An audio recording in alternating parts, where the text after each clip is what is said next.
Good morning. Greetings from the Federal Communications Commission in Washington, D.C., and welcome to our webinar on the open internet. My name is Mindell De La Torre, and I am the Chief of the FCC's International Bureau, and I'll be your moderator today. With me today are Zach Katz, who is Chairman Janikowski's legal advisor for wireline communications and international and internet issues, and then David Tannenbaum, who is one of our special counsels here. They are both experts on the open internet. Now, last year we had our first webinar right about this time to introduce the FCC's National Broadband Plan. And so I'm happy to be online with you today because this week marks the first anniversary, actually, of the broadband plan. And I'd like to extend a warm welcome to the many participants that we have from a wide range of countries. I have a list, and we have people from, looks like, just about every continent. I'd like also to note that this is what's possible when you have broadband and when you have an open internet. Now, before I go further, I'd like to acknowledge the difficulties that facing many of our friends around the world. Please know that our thoughts and our prayers are with you right now. And as we've seen in these recent events around the world, from the tragic earthquake and tsunamis in Japan, as well as the unrest in Northern Africa and the Middle East, communications is really vitally important in both good times and bad times.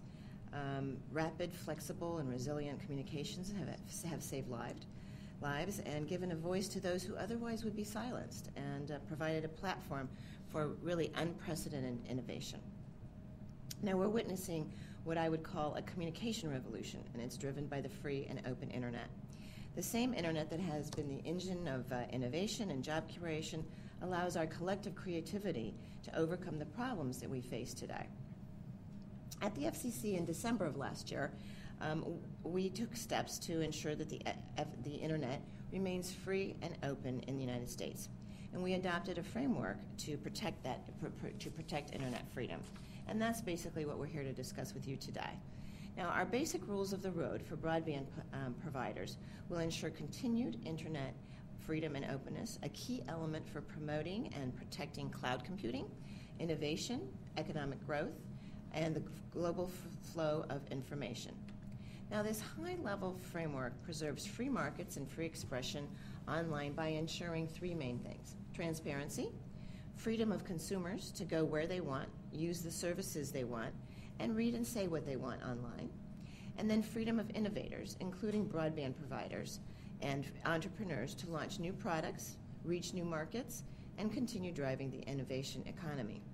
Now, my colleagues here at the FCC will provide more detail on the framework. Though we may not be able to cover all of the issues involved in one webinar, we're hopeful that today's events will be the beginning of an interchange of ideas and experiences. Now, before I turn it over to my colleagues, I want to make one last note of clarification. Many refer to our open internet proceeding as net neutrality, but the more common term that we use here at the FCC is the open internet, so rather than the net neutrality. So you'll hear us talking about the open internet, but many people will translate that into net neutrality. So now I'll let Zach Katz, who is our legal advisor, as I said before, take over, and he can give you the details of the order and how we got to where we are now. Zach. Thanks, Mindell, and thanks to all those who are participating around the world online. We are going to walk through a slide presentation today, and then we're going to open it up for questions. And I'd like to try to leave as much time as we can for questions. We're happy to answer any questions that people have, so we'll try to move through the slides relatively quickly.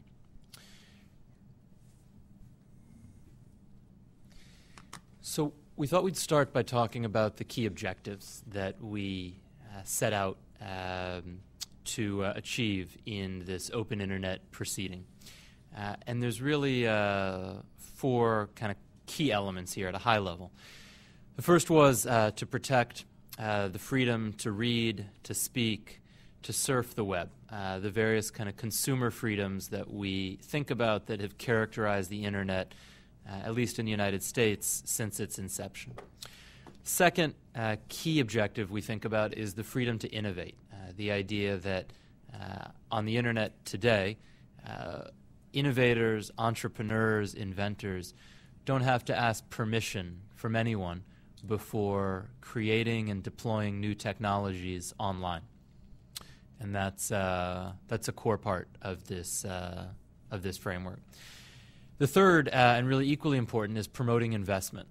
Investment both at the edge of broadband networks where content application providers operate, and at the core of broadband networks in the vital infrastructure that's required to ensure connectivity, to ensure that the internet has the capacity it needs to support all those edge applications. And the idea here of promoting massive innovation, billions of dollars, both at the edge and at the core, was another key element that we set out to achieve. And then finally, and in some ways kind of tying together the first three, is a global focus here, protecting and promoting global information flows online. Things like cloud computing, the interchange of ideas and business transactions across borders. That's another element of what this effort tries to achieve. This effort is consistent with U.S. government policy, and in particular U.S. government policy on internet freedom and openness around the world. President Obama, speaking to the General Assembly at the United Nations last fall, talked about his support for a free and open internet. It's a pledge that he made when he was in the Senate and was campaigning for president, and has remained committed to in the White House. Similarly, Secretary of State Clinton, in a couple speeches, one in January of last year, another one just last month this year, has recommitted the United States to this idea of internet freedom, internet openness, both domestically and abroad. So here's the basic approach that we're going to be talking through today, and this is kind of our conception of the open internet, or net neutrality, as many people use the term. It basically involves ensuring that broadband providers, those companies that provide consumers and small businesses access to the internet, ensuring that they don't act as gatekeepers, blocking or unreasonably discriminating against consumers' access to the internet. It also involves clarifying that broadband providers should be allowed to reasonably manage their network, take steps that may be necessary to ensure a good online experience, and that threats to the online experience don't become inhibitors. And then third, and really importantly, that the government should not be regulating internet content or applications, shouldn't be engaged in censorship, shouldn't be engaged in picking winners or losers online. And so the figure on the right here shows the various content, application, services that are accessible through the internet, and then the internet service provider, or ISP, the broadband provider, and the locus here of these rules, the focus really of the rules, is on the relationship between the ISP and the consumers. Another way of thinking about the basic approach here is a effort to balance two very important goals, very important features of the internet. One is this openness, the absence of gatekeepers that has historically characterized the internet and has been integral to its success in the United States and many other countries.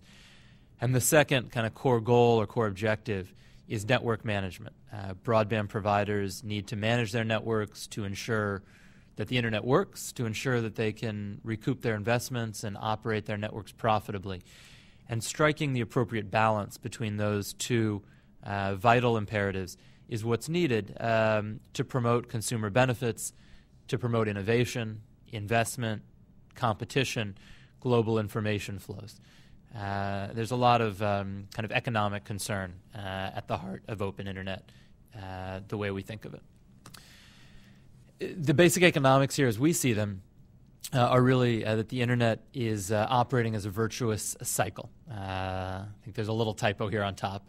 Virtuous cycle, a self-reinforcing positive cycle.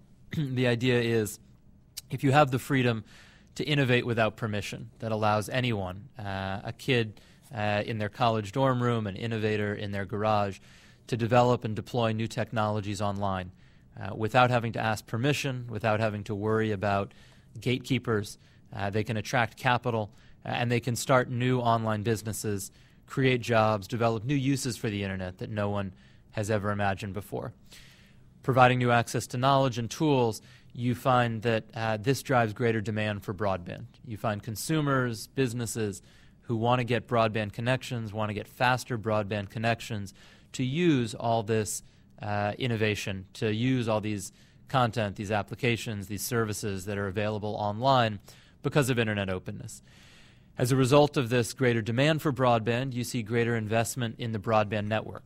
You see broadband providers, DSL companies, cable companies, expanding their networks, rolling out more broadband, both fixed and mobile, to more consumers. And that in turn creates greater market opportunities for those innovators at the edge of the network. And so we see tremendous innovation, new companies both in the U.S., Europe, and other parts of the world, like Amazon, Skype, nonprofit entities like Wikipedia, that contribute to this virtuous cycle. And this cycle also spurs broadband adoption, which we've seen growing rapidly in the United States and other countries. So this is kind of the virtuous cycle. We feel there's real benefits in bolstering that cycle. We also see needs for protection because of risks to internet openness. And we think about a few types of risks here. So one, we think of broadband providers with the potential to act as gatekeepers online. Because all traffic that flows to any individual consumer has to go through that consumer's ISP, they have the ability to block, to degrade, to pick winners and losers in the situation of any individual consumer in a way that few other internet participants don't. There are concerns about search engines, there are concerns about aggregators, but they don't occupy quite the same position in the internet value chain that broadband providers do. And that unique position raises potentially serious concerns. Second, broadband providers have incentives, at least in certain situations, to interfere with innovation, to shape user choice. In the United States and in other countries, broadband providers are also telephone companies. They're also cable television companies. And so they have natural business incentives to favor their legacy businesses to take actions that could make their telephone, television, other content businesses more attractive than any of free online or pay online offerings. This is compounded, at least in the United States, by the fact that most consumers have at most two choices for fixed broadband, fixed or wireline broadband. In most communities, there's a single DSL provider and a single cable internet provider. And so there's reason to think that broadband providers may be able to anti-competitively affect traffic flows without having to suffer the consequences in the market. Third, we've seen examples, a number of examples of broadband providers blocking or slowing lawful internet traffic. We've seen examples of DSL providers blocking access to VoIP, which serves to protect their legacy telephone business. We've seen examples of other broadband providers blocking or interfering with peer-to-peer traffic, and that's raised real concerns. And then finally, on the need for protections, there's, I think, a general sense that we got during the process that we ran, which we'll talk about in a moment, that there was a pervasive lack of clarity and certainty, at least in the United States, regarding what was permissible and what was not for broadband providers online. So there were these instances where broadband providers blocked or interfered with traffic. There was some public outcry. There was, in at least one situation, an enforcement action from the FCC, and there were discussions in our Congress about legislation. The result was there wasn't a lot of clarity with respect to what was okay and what was not okay. And so even broadband providers who were generally not eager to have rules in this area, even among broadband providers, you saw a desire for the FCC to at least draw a clear line so that businesses and consumers knew what the landscape would look like and could act accordingly. Another kind of cut at the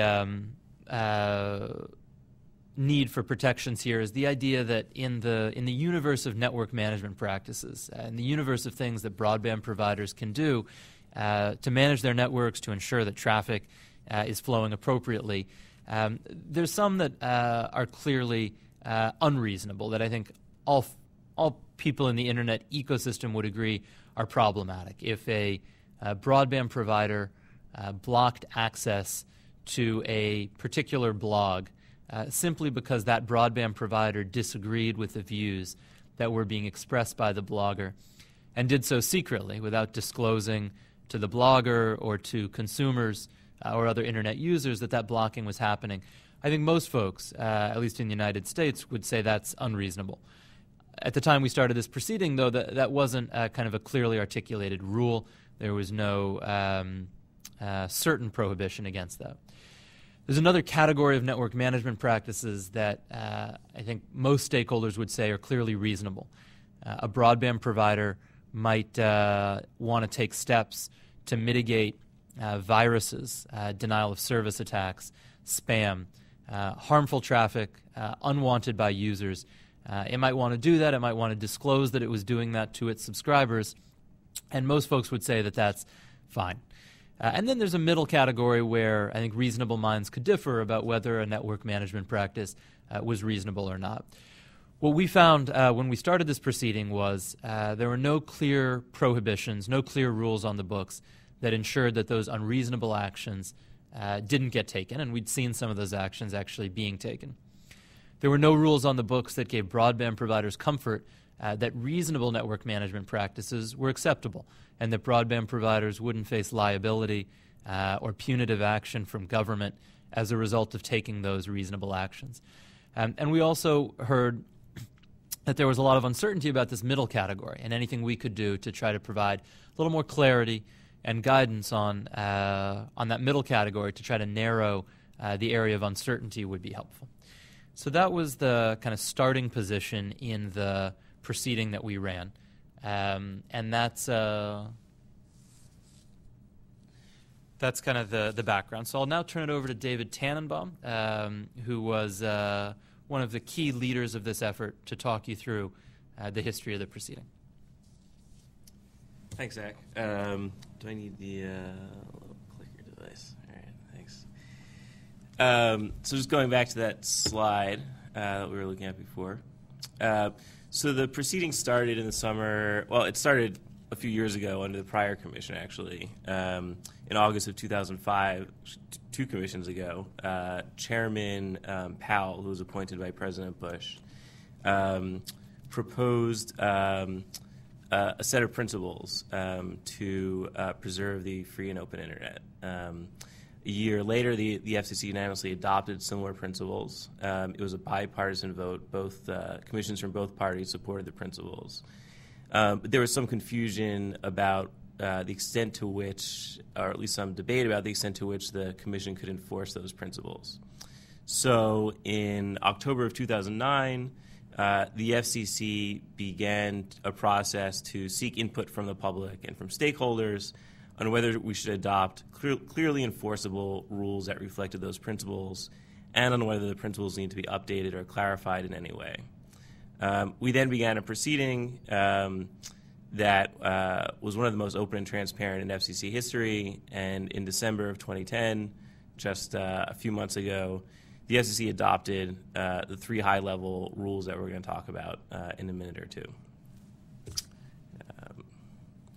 So as I mentioned, the process by which we adopted the rules was one of the most open and transparent that the FCC had ever run. And that was particularly important in this process because there was a lot of debate about what specific form the rules should take. Although all stakeholders, nearly all stakeholders, agreed that a free and open internet was important, that it was important to preserve a free and open internet, the specifics of how you did that and how you drafted the rules were hotly contested. And so we wanted to make sure that every stakeholder felt that they had an opportunity to provide input into the process and to ensure that we carefully considered everyone's point of view. So over the course of the input public comment period, we got over 200,000 comments, and Chairman Janikowski started the agency down a path of allowing commenters to comment in lots of different ways. So commenters submitted formal comments through our online comment submission system called ECFS. They were also able to submit comments through our blog, and those were considered part of the official public record that the commission could rely on and that a court would review if the rules were challenged. And we also had a crowdsourcing platform that we called IdeaScale, which provided a forum for stakeholders to discuss the rules that were being proposed.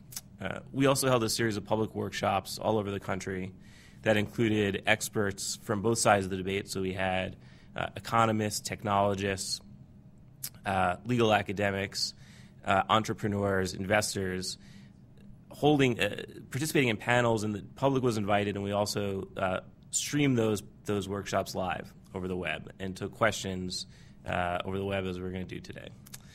The final thing that was very important in this process was that we proposed specific language for the rules. In the past, the Commission had generally proposed the substance of a rule. So we would say something like, we want to adopt principles to protect a free and open internet, but very rarely had the Commission actually proposed language that it was considering putting on the books. And we did that for these rules, again, because there was a lot of debate about what form the rules should take, but also because in general, Chairman Janikowski wanted to move the agency toward more specific proposals so we could get more constructive feedback from the public. So the rules that we ultimately adopted took up only one page. This is a cutout of that page from the actual order, page 88. The idea was to adopt rules that were very high level, very much just rules of the road as opposed to extremely regulatory directive rules. One reason for that was that the technology, as you know, is quickly changing. The market changes very quickly. And we want to make the rules flexible enough for broadband providers to adjust to those changes. We also want to make sure that broadband providers had the opportunity to innovate in their provision of services. And at the same time, we wanted to ensure basic protections for innovators and consumers. And we thought that the best way to do that was with very, very high-level rules that would be applied on a case-by-case basis. So what are those rules? There are three main rules. They apply slightly differently to fixed broadband services and mobile broadband services. The first rule, which some consider the most important, is the transparency rule. And it requires both fixed and mobile broadband providers to disclose their network management practices, the actual performance of their network, and the terms on which they're offering the service to users, including the price, length of the contract, whether there are end-user termination fees and so on, early termination fees and so on. And again, this level, the rule is written at a high level, but in the order in which we explain the rationale for the rules and discuss how the rules would apply, we did provide examples of the types of disclosure that we would expect broadband providers to make in order to comply with the rule. So if you take a look at the order, which is online, and I'll give you a link for that at the end, you'll see there's a list of 4 or 5 categories of information that we thought broadband providers should disclose in order to comply. But we also said the extent to which a provider needs to disclose will depend on the situation and depend on what sort of service they're providing. And again, we would evaluate disclosures on a case-by-case basis.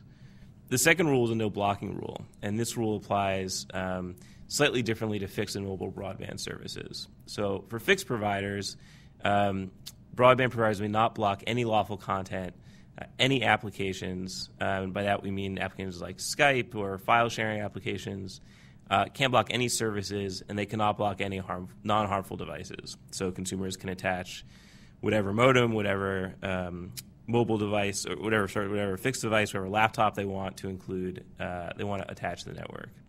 For mobile, we said that the broadband providers could not block lawful websites, and they couldn't block applications that compete with their voice or video telephony services. Those would be like voice over IP applications that run on smartphones.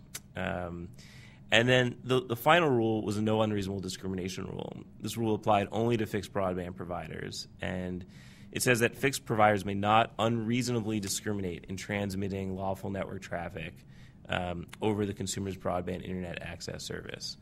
And here, as with the transparency rule, although the rule is written at a high level, in the order itself, we went through a number of the questions that had come up in the proceeding.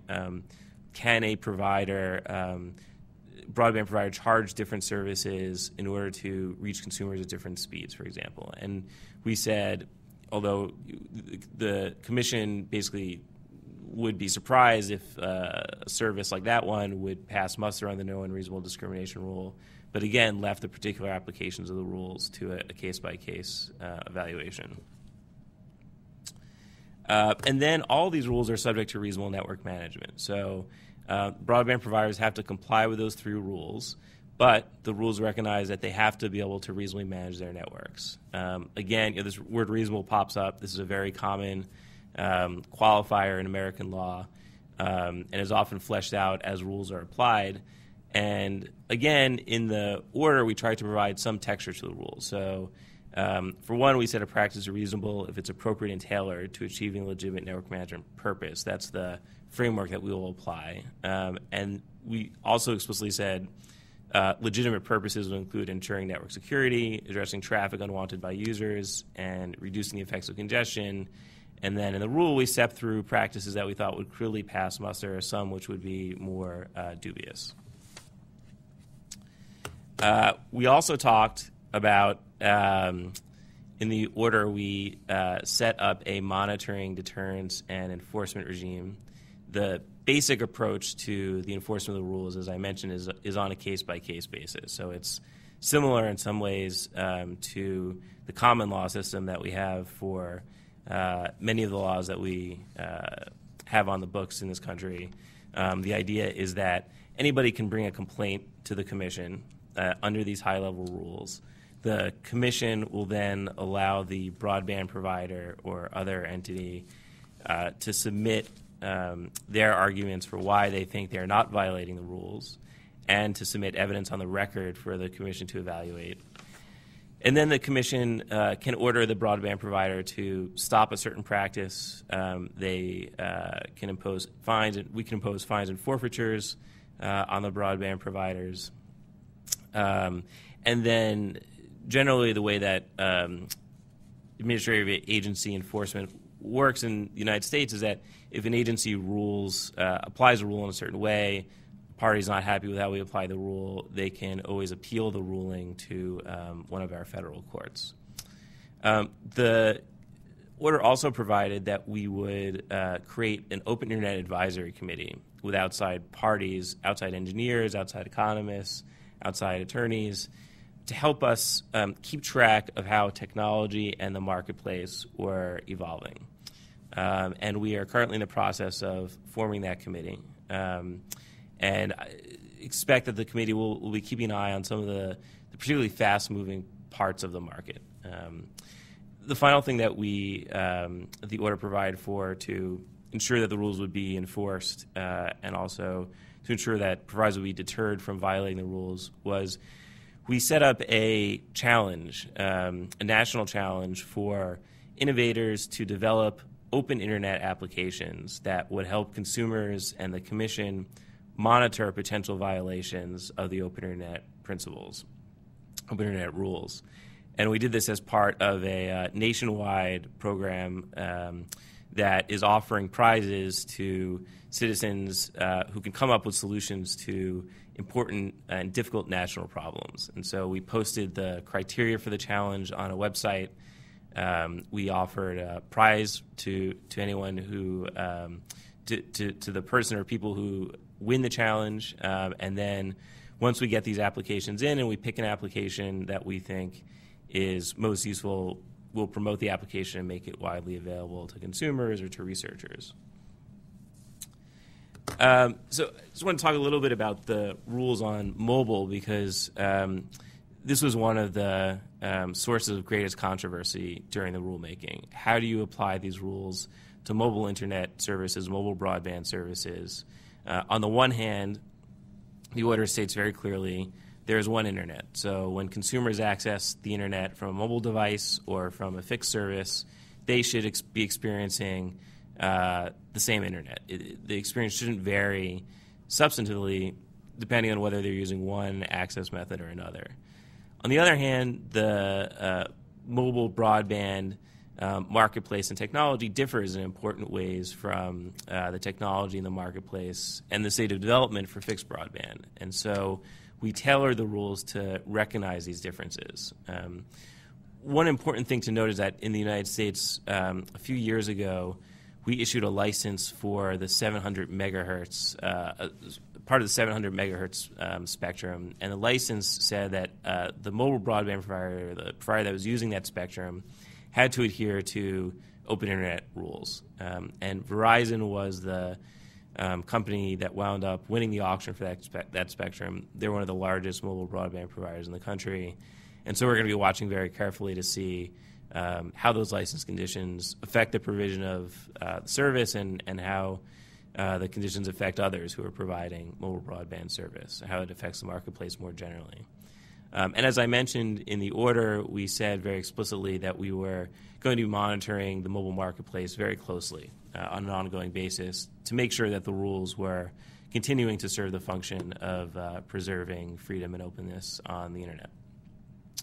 The other area of significant controversy during the rulemaking was how to handle what we called specialized services.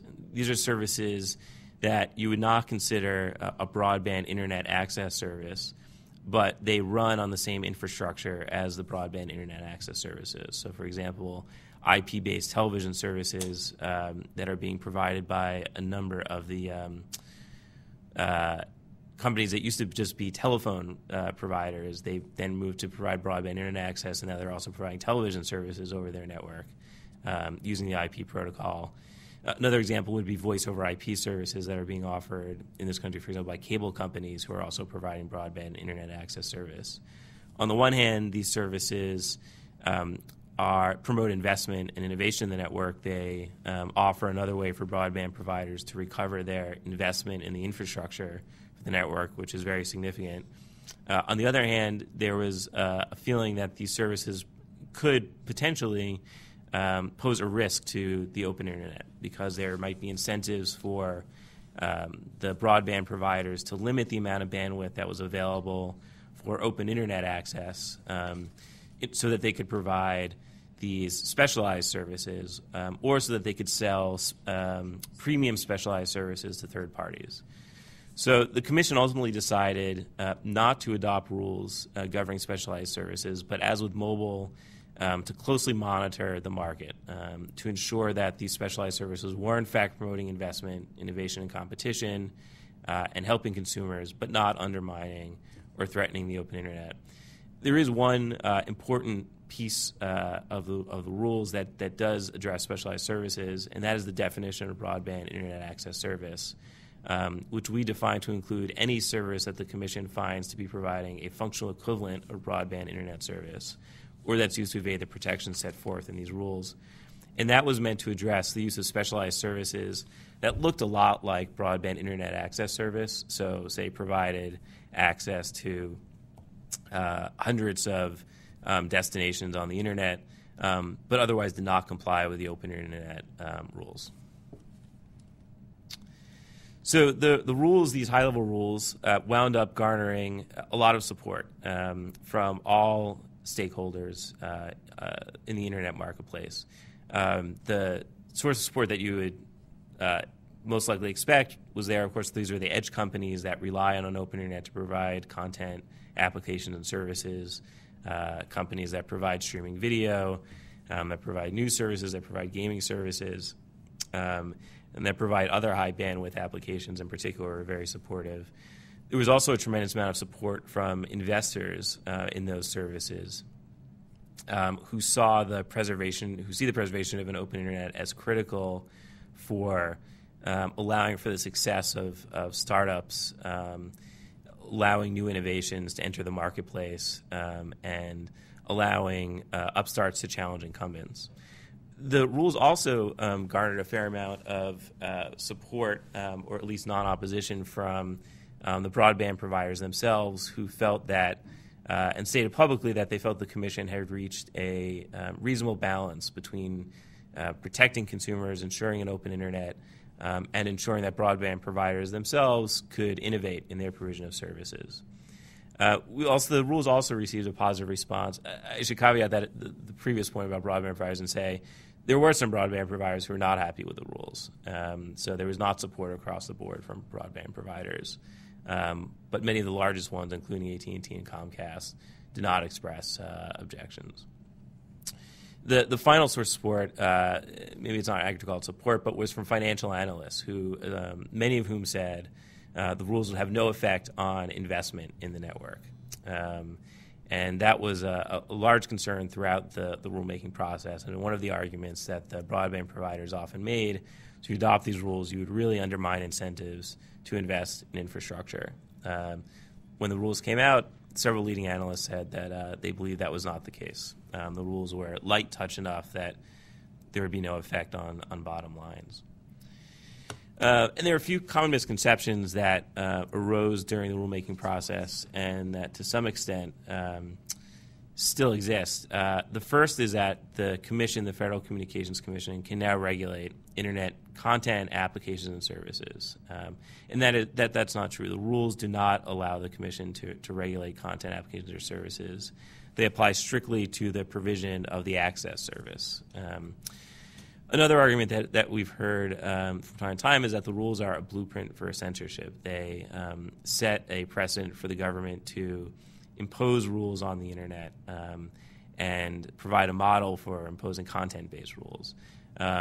Again, we think that's completely false. The rules actually are the opposite. They prevent broadband providers from censoring content, from discriminating between different kinds of traffic based on the content of the traffic.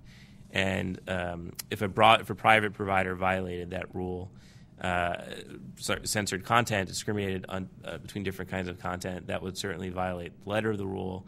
If our government censored content, lawful content, that would certainly violate the spirit of the rule. Another argument that came up a lot during the proceeding was that there was no need for rules because there's been no harm shown. The Internet has always been open, and it continues to be open, and until there is some real undermining of the openness, some violation of open Internet principles and norms, government should not step in and adopt rules, even if those rules are high level, even if the rules are meant to just protect the status quo. And the Commission's conclusion was that, as Zach said, the broadband providers were in a position to act as gatekeepers. B, there were very strong economic incentives for the broadband providers to act as gatekeepers. And C, we had seen broadband providers violate open internet rules in the past, and that caused great concern that they would violate those rules going forward. The final pushback that we've got on the rules is that the FCC does not have authority to adopt the open internet rules. And I won't get into the details of American law on this issue, but the Commission is governed by an act called the Communications Act that was first drafted in 1934, has been updated several times since. The most recent major overhaul was in 1996. And there's debate in the legal community about whether the act as it stands gives us the authority to adopt these kinds of rules. And one of the broadband providers has challenged the rules in federal court based on that argument, at least based in part on that argument. I think, Zach, do you want to take over from here? Sure. Thanks, Dave. So just a couple more slides, and then we'll get to the questions which have already been flowing in. And let me just encourage anyone who's participating online to send us your questions. We want to be as useful as we can, and it would be great to know what y'all would like to hear from us. So the last few slides start with a discussion of the role of these open internet protections in reinforcing and bolstering global norms. We look at what we've done as having some kind of unique components that are particularly relevant to the United States and the internet market we have, but in greater extent having kind of a global component. We think that the principle that underlies our open internet principles is shared by many countries and really is summarized as no central authority, whether public or private, should act as a gatekeeper to the internet. It's a principle that we feel has characterized the internet for most of its history in most places, and that's really been essential to its success in terms of stimulating economic growth and its success in terms of free expression and cultural creativity. Our open internet framework is focused on protecting online freedom from being constrained by broadband providers. And the way we look at it, it really benefits kind of global free flows of information. So cloud computing, innovation, and economic growth internationally are advanced when consumers and businesses in the United States can freely access the internet, can develop and deploy new technologies without fear that they will be blocked, that they'll be discriminated against. That helps them attract capital, it helps them provide new products and services, and it promotes and protects the global free flow of information. We also see some significant non-economic benefits, benefits to protecting internet freedom and openness that relate to ensuring free expression, civic participation, the ability of consumers and citizens to interact with their government, government responsiveness, government accountability. Having an open internet that ensures consumers can communicate freely bolsters all these interests. And then our last slide here is just a screen capture of our website that we set up for this proceeding, openinternet.gov. I encourage you all to go there if you would like more information about the proceeding or about the rules themselves. If you go to that website, the second kind of category there in the top navigation bar is Get Informed. If you click there, you'll see a number of resources, including the final Open Internet Report and Order, which includes the 80-plus page order with the reasoning that we use to reach our conclusion, summarizes the record, provides the actual text of the rules, and is a deep resource. There's also videos on the website of the workshops that we held as we developed the rules, and the link to the blog where you can see consumers' comments. So with that, I think we're done with the presentation, and we can open it up to questions. We've already gotten a handful of questions, but maybe Mindell wants to say a few words about the question process. All right, great.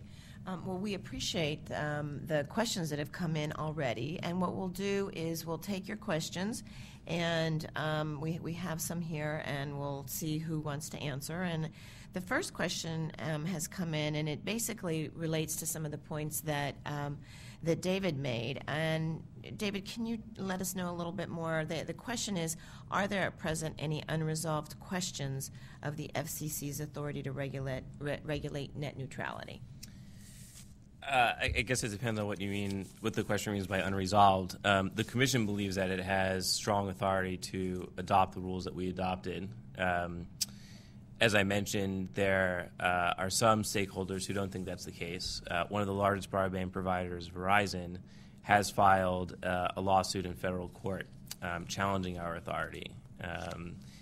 And that lawsuit will move forward, and the Commission will defend the basis for its rules, but we think that we're on very firm ground. Just to add a little bit to what David said, you know, we have a Communications Act here in the United States that was initially adopted in 1934 and was updated in a significant way in 1996. And since 1996, there have been a lot of changes in the communications landscape in the United States and around the world. Broadband internet was not in the minds of our Congress when that statute was adopted, or at least it wasn't front and center. It wasn't the primary way that Americans access the internet.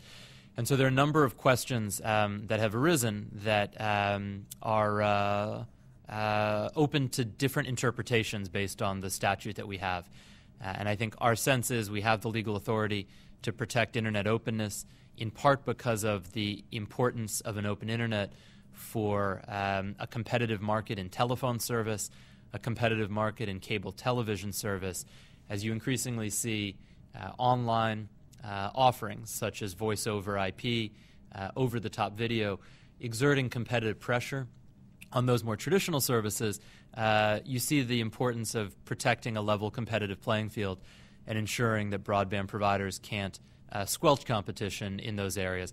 That's part of the legal theory, but will obviously be in litigation, which is no different than most major orders here. Unfortunately, almost everything we do does go into litigation, and so this has not been an unexpected development for us. Okay, great. Thank you. We have another question, which is, what is your response to critics of the net neutrality rules who say that the rules will, in fact, inhibit an open internet?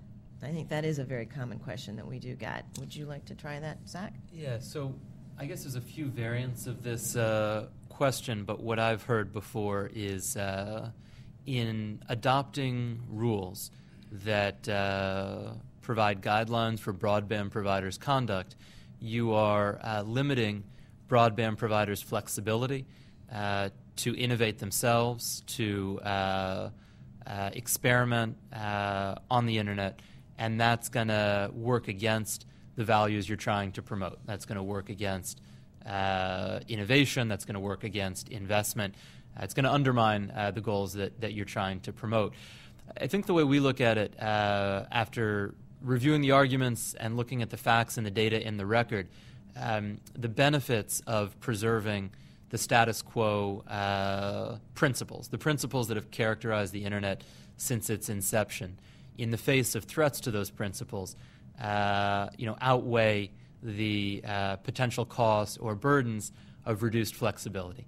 Because of the incentives that broadband providers have to act in ways that limit internet openness, because of the tremendous benefits for innovation and investment, both at the edge of the network but also at the core, to having clarity around these rules, we felt that it was in the public interest to move forward, and I think the reaction that we've got, both from broadband providers and from the markets, provides some confirmation there, that it was not perceived to be a major inhibitor, or in fact in any way an inhibitor to investment by broadband companies. We saw announcements from AT&T, among others, that they would be committing many billions of dollars to investment in the wake of the open internet order, knowing that there was some clarity about the way forward.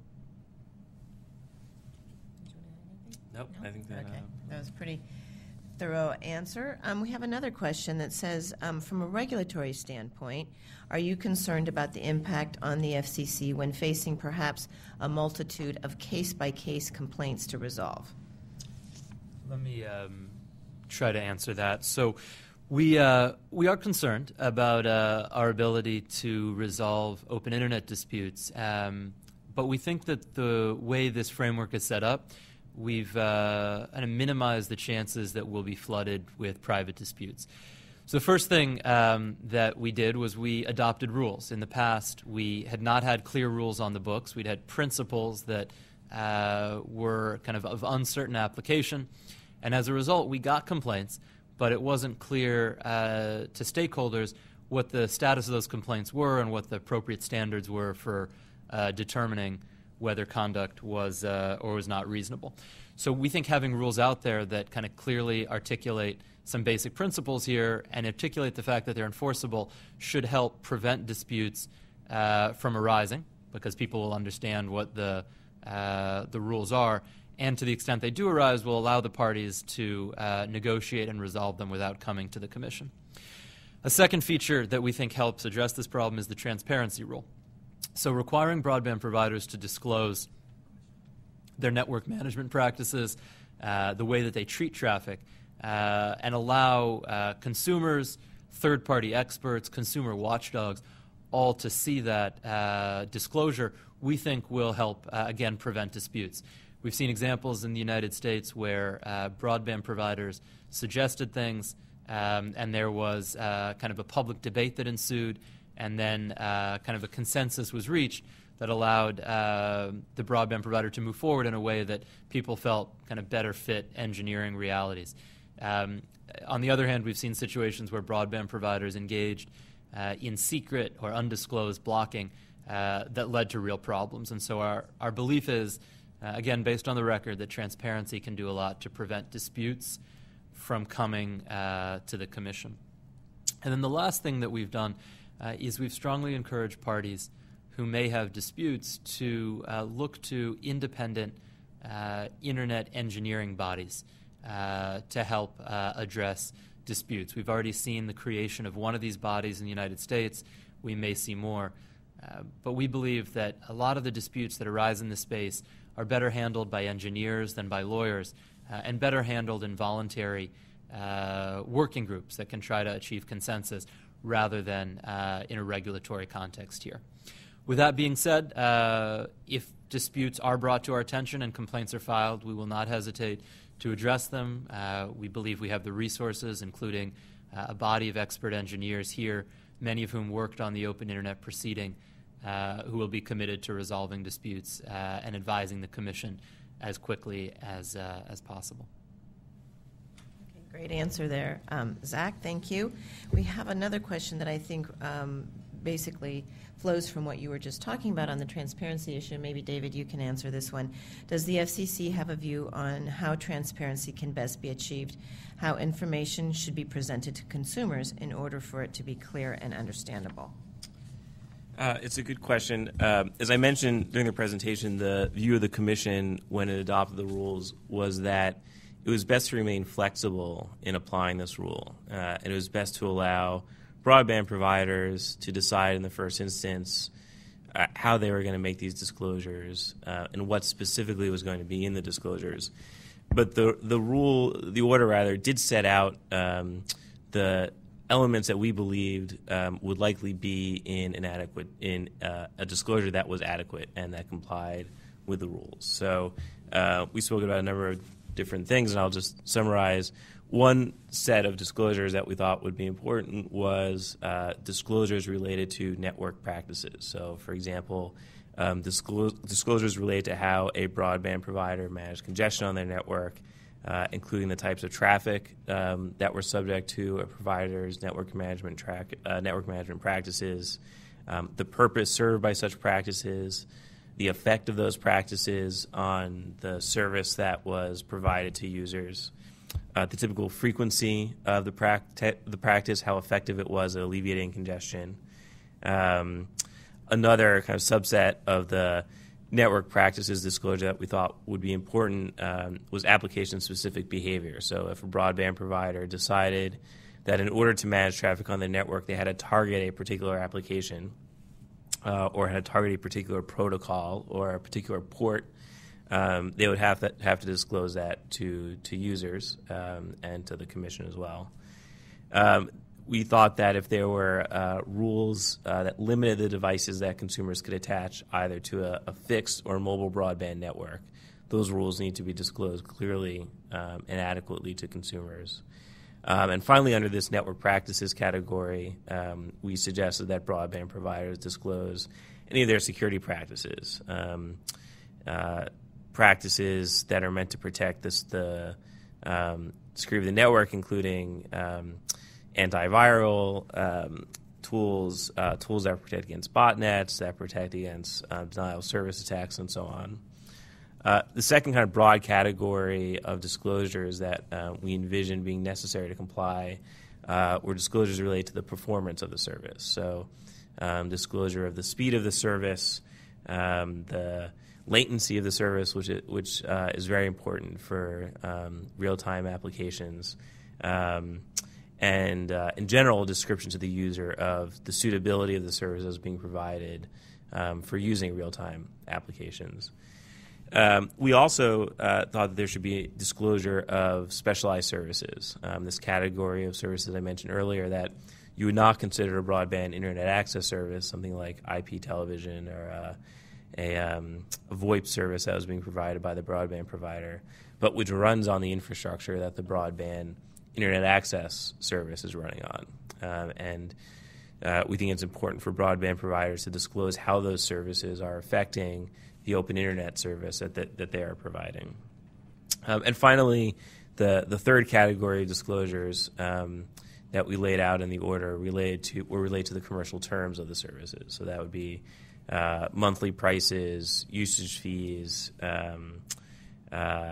privacy policies, options for end users who thought that the service was not being offered in compliance with the terms of the service that had been disclosed. So this kind of list of things was offered as guidance, but we did not say that all of these things had to be disclosed, nor did we say that these items had to be disclosed in a particular format to consumers. And I should say, with respect to that last point, we have a separate proceeding underway here on disclosure and transparency more generally for broadband providers that's looking at the specific questions of what consumers need to know, what formats may be appropriate, and whether it would be helpful to have guidelines, standards for broadband providers to present information to consumers in a way that's easily comparable between providers. And I guess the final thing I should add is that we did require providers to disclose these terms on their websites in a place that was easy for consumers to find and very accessible. So. Okay, great. We have another question, and I think, Zach, this is probably a good question for you. I was wondering if you could elaborate on how, if at all, these rules will impact or interact with cloud computing and your views toward their ongoing development. More specifically, does the FCC have a current proceeding related to cloud computing, and at what stage is that proceeding in? I'm happy to get the question. We do see the open internet rules that we've adopted as important for cloud computing for at least a couple of reasons.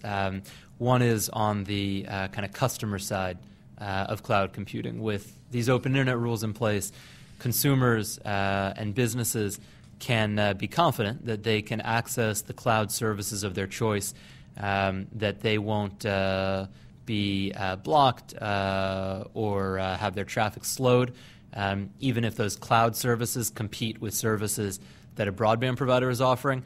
And we think that that'll kind of bolster confidence and a willingness to use cloud services. On the provider side, on the side of those providers of cloud-based computing services, we also think that this will be helpful, bolstering their ability to reach customers, their ability to attract investment.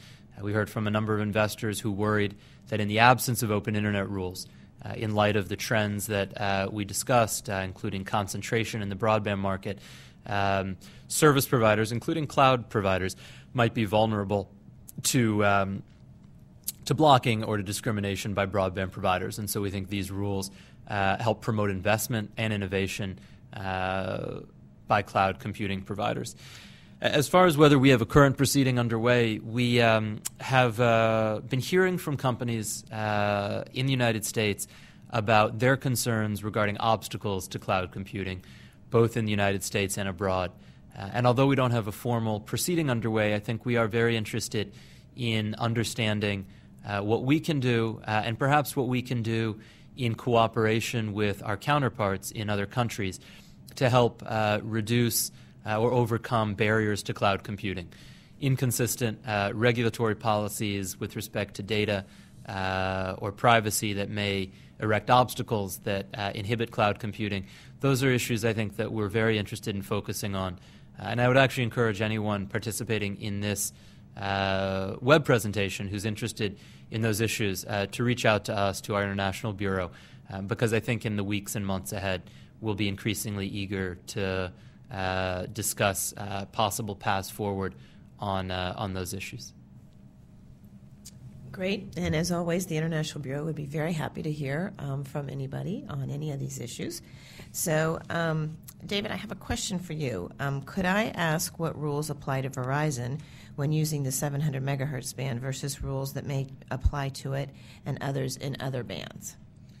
Another good question. I assume the question is about open internet rules in particular that apply to the 700 megahertz. We call the 700 megahertz C block. The condition that was imposed with that license was stated very succinctly. We required the C block licensees, quote, to allow customers, device manufacturers, third-party application developers, and others to use or develop the devices and applications of their choosing in C block networks, so long as they meet all applicable regulatory requirements and comply with the reasonable conditions related to management of the wireless network. That is, to not cause harm to the network. We quoted that language in the Open Internet Order, paragraph 134, for anyone who's interested. There are some differences, between this language and the orders that we actually, the language that we actually adopted for other mobile broadband providers in the Open Internet Order. So this language refers specifically to the usage and development of devices of users choosing, whereas we did not impose a device-related rule for mobile providers in the Open Internet Order. As far as I know, and actually correct me if I'm wrong, there are no other open internet conditions that are applied specifically through licenses on Spectrum. But all providers of mobile broadband services are now or will be bound by these rules when they actually come into effect and hit the books. So although I guess you could describe the conditions that are attached to the C block license as more stringent than these rules or stricter than these rules in some ways, but they're very close. No? All right, great. Well, we have a question to describe what is reasonable discrimination as opposed to unreasonable discrimination. It's it's a good question. It's a central question in this proceeding. So the reasonableness standard is a standard that is really central to the Communications Act, and it's a standard that we've used here at the FCC for more than 75 years in a lot of different contexts. But we didn't feel that it would be helpful to say, only reasonable discrimination is allowed without going any further. It left too many questions up in the air. It didn't kind of provide the clarity that we were hoping to provide. And so in the order, we have a discussion of what reasonable means in this context. And there's kind of a few elements that are worth emphasizing. So the first is that to be reasonable, discrimination or a network management practice has to be appropriate and tailored to a legitimate network management purpose. So starting at the end of that definition, if the purpose is illegitimate, if the purpose, for example, of a discriminatory practice is to block a competitor, to block a viewpoint with which the broadband provider disagrees, even though the subscriber wants to reach it, then the network management practice or the discrimination is probably not going to be reasonable. Similarly, with the appropriate and tailored language, if the broadband provider is taking an action for a legitimate end, so for example, it has congestion on its network and it's trying to deal with that congestion, but the approach it takes isn't really tailored to that end. So it could, for example, block all VoIP traffic in the name of trying to address congestion. That's probably not an appropriate or tailored approach. VoIP traffic, typically not very high bandwidth. No reason to think that singling out that protocol or that type of traffic would really effectively address the congestion issue, and so that would probably fall on the unreasonable side of the line. We also articulated a few factors that we would look at in determining whether that appropriate and tailored to a legitimate purpose, that definition had been met. So those factors include transparency. is the practice that's being employed being fully disclosed? If so, it's more likely to be reasonable. If it's secret and undisclosed, it's less likely to be reasonable. A second factor is whether the discrimination is application neutral or application agnostic, as we say, or whether it discriminates on the basis of the use of the network or the application. So, for example, if a practice that's designed to address spam or to address congestion, such as slowing down all traffic to a consumer, is done in a way that doesn't favor certain applications or uses over others, it's more likely to be reasonable. If you said, for example, that heavy users of a network were going to get ratcheted back so they would have less capacity during the busy hour, during periods of congestion, that's more likely acceptable than saying, this consumer is going to lose their ability to use Skype because, again, of congestion issues. Or this consumer is going to lose their ability to access YouTube, but not to access a competing web video provider. Those types of things which are kind of non-neutral based on application are less likely to pass muster. A third factor we talked about was the fit between a practice and kind of best practices from independent engineering bodies. If the Internet Engineering Task Force or if other standards bodies that are independent and respected have articulated a way of doing something, and if the broadband provider is following that guidance, that's less likely to present a problem. It's more likely to be reasonable. So that's maybe the best answer I can give based on these rules. I do think that as cases arise, disputes arise in this space, we'll have a chance to weigh in. We can provide kind of greater clarity, much in the way that the common law develops here in the United States and in countries like England that also follow the common law. As these cases evolve, we'll have kind of further guideposts that help demarcate what's reasonable and what's not. Okay, great. Well, we have a question, David, for you. Will the U.S. be at the disadvantage in the online market, especially in trade imbalance on online content and services, if most other nations do not adopt the same policy as you do? One of the main reasons why we adopted the rules was to ensure that the United States could continue to be competitive in developing innovative applications and services.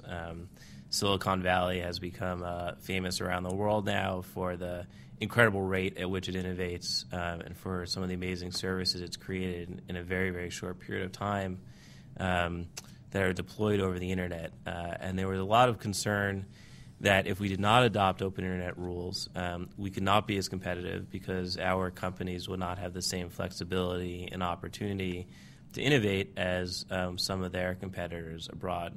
I think there's also a feeling that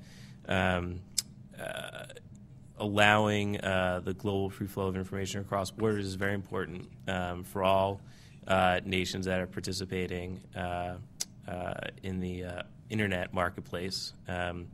Keeping information flowing freely allows entities, companies, entrepreneurs to have access to larger markets, allows consumers to access more services than they otherwise would be able to. And so I think there is, it's clearly the case that if the Internet remains open on the whole, as it is now in many, many countries, it's good for the global economy.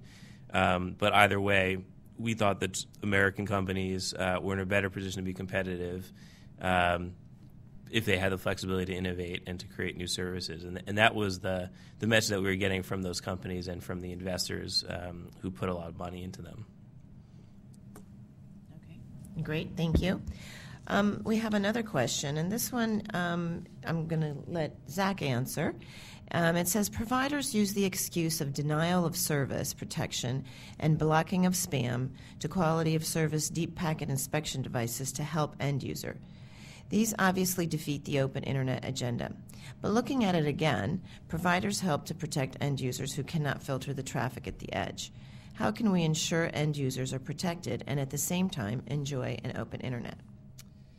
So that's really one of the core questions that we focused on during the last year as we developed these open internet rules. That is, how do you balance the need for openness with the need to ensure that broadband providers can manage their networks? So if we can actually go back to the slides for a second, I think this is the slide that kind of expresses it. So we want openness.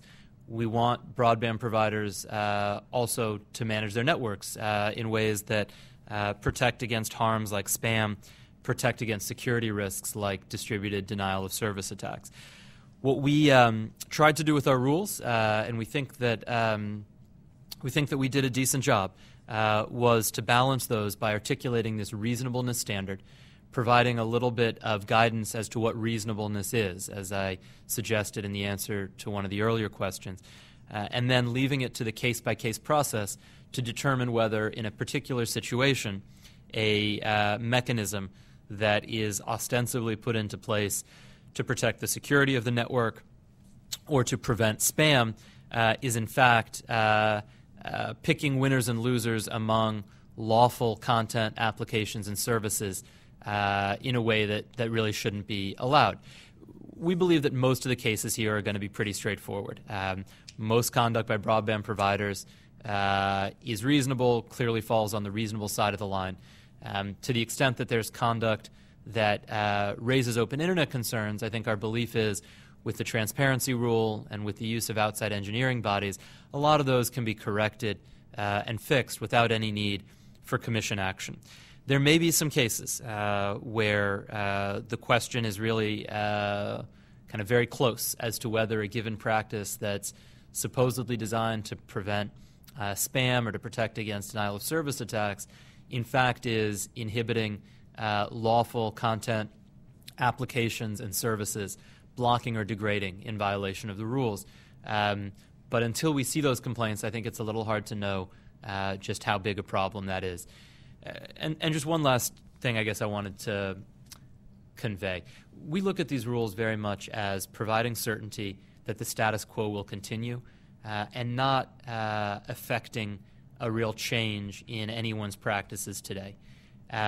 We believe that this clarity, that this certainty will promote investment, promote innovation. We don't believe that this will kind of significantly change current practices. We'll see, obviously, as time goes on. But I think with respect to this question, we don't have reason yet to believe that this is going to be a major issue. Okay. And now I have a question on the non-discrimination rule and not applying to mobile. And why is there a difference, actually, between the fixed and the mobile networks that we took in the decision? I don't know who wants to answer that question. We'll let Zach answer it.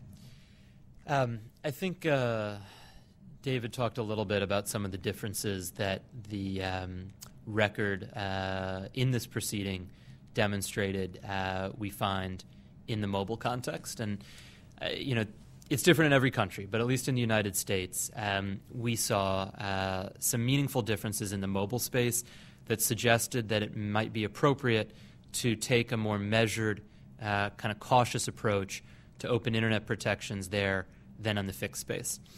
The one internet principle that you see on this slide is really at the core, and that's the idea that the internet should be open, that consumers should have the ability to access the internet without fear of blocking or discrimination across all platforms, whether that's DSL, cable modem, fiber to the home, a wireless service over an iPhone, or a air card that plugs into your laptop. But because the markets for broadband internet access service look different on the fixed and mobile side, it's not clear that the same rules are appropriate to get to that common end. So we could have the goal of openness, and we could feel we were ensuring openness, even if you had different rules on that first link, the broadband provider's link. The differences that we focused on here were a few. One of them was that the market for mobile broadband is more competitive in the United States, or at least has more alternatives than the market for fixed. Most consumers, as I mentioned, face at most two choices for fixed or wireline broadband service, whereas for mobile, they face at least four in most areas and sometimes 5 or 6. And so it's possible that the market may ensure that openness continues without the need for basic protections. So that's one. Two, the mobile broadband market, at least in the United States, is at a significantly earlier stage than the fixed or wireline market. Just 5 years ago, there was no real mobile internet access, no fully featured mobile internet access in the United States. We've seen in the last 2 to 3 years this explosion of apps, the iPhone App Store, Android, and the marketplace for apps there. We've seen a lot of innovation in devices and a lot of innovation in business models. And so I think there's a sense that the dynamism, the dynamic nature of the mobile space makes it particularly difficult to predict what the application of openness principles might do, particularly as openness norms are evolving in that space. And then third, as David mentioned, we have these robust openness protections on Verizon Wireless, which is the largest mobile broadband provider or one of the largest mobile broadband providers in the space.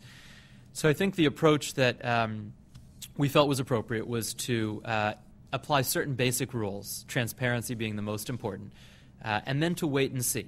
So the rules make very clear that they're not blessing discriminatory conduct just because they don't expressly prohibit it. If we see discriminatory conduct in the mobile space, if we see conduct that would violate the rules on fixed, the Commission may choose to take some action. And the Open Internet Advisory Committee that we have set up and will be rolling out will be one mechanism by which we can monitor the development of the mobile marketplace, openness on that platform, and determine if updates to our rules are appropriate. The Commission is committed to revisiting those rules at least in 2 years, but it may, of course, take a look sooner. Okay. It seems like we're getting to the end of the questions that we've been asked. I think we have one more. Do you want to take this question? Sure. All right. So this is a long question, so I'll read it here. It says, to the panelists, do you see any unique issues that the success of open source mobile platforms such as Android and possibly MeeGo in the future present with regard to the ways that mobile ISPs are able to manage their networks and provide access to Internet content? For example, users are now able to modify their device's operating system and are still able to use the Internet with the modified device. Some ISPs may view this as potentially harmful and may restrict access. On the other hand, others may see this as innovative, encouraging manufacturers to update devices, etc. Has this been part of the discussion?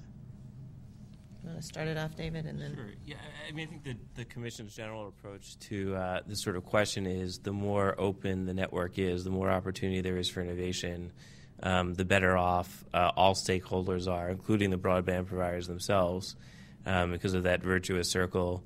The more useful applications that are created, the more access content that users have, the more likely they are to adopt innovative broadband access services. And so I think that as the technology evolves, as the market evolves, as consumer preferences evolve, we're going to be looking very closely at particular instantiations of this question, maybe the way to put it, particular instances in which devices are sold or attached to the network that allow users an incredible amount of freedom to modify the device and how the device interacts with the network. I think we expect that we'll be evaluating that on a case-by-case basis, that the Open Internet Advisory Committee that we'll be creating that's comprised of third parties will be looking at that. And that it's, I think at this point we kind of have a wait-and-see attitude to see how things develop. I might just add to that the innovation we're seeing with open source operating systems and open source devices is great. It's not something that these rules directly speak to. These rules apply to broadband internet access providers, whether fixed or mobile. They don't apply to device manufacturers like HTC or Apple who are making smartphones, nor do they apply to operating system providers like Nokia or Microsoft or the Android platform. And so the openness there is somewhat separate from the focus of these rules. All right, well, great. Thank you. So I don't think that we've gotten any more questions, and I know it's early here and it's late in other places, and it's Friday. Maybe people want to get to their weekends, but I know that from our perspective, it's always great to hear questions from around the world, and from and I think the questions we had today were excellent, and we had some reserved questions that we were going to ask in case nobody asked questions, but we didn't need to do that. And I think that the questions that were asked actually sort of amplified what the presentation, and I think that we've done a great job. So thank you so much, everybody, for participating today. And we wish you well. And I wanted to thank a few people here who have made this possible from the perspective of the International Bureau. Rob Tanner has been running the WebEx and the questions and the answers. He's been our webmaster, whatever that's called, and he's done a great job. And Bob Summers helped a lot, as did Tom Sullivan, and so we thank all of them for their perspective. And then we had some helping us from the AV staff here at the FCC. So we had Jeff and Aman and Steve. So thank you. They all got up very early this morning. They were here at 7 o'clock in the morning already working. So we do thank them very much.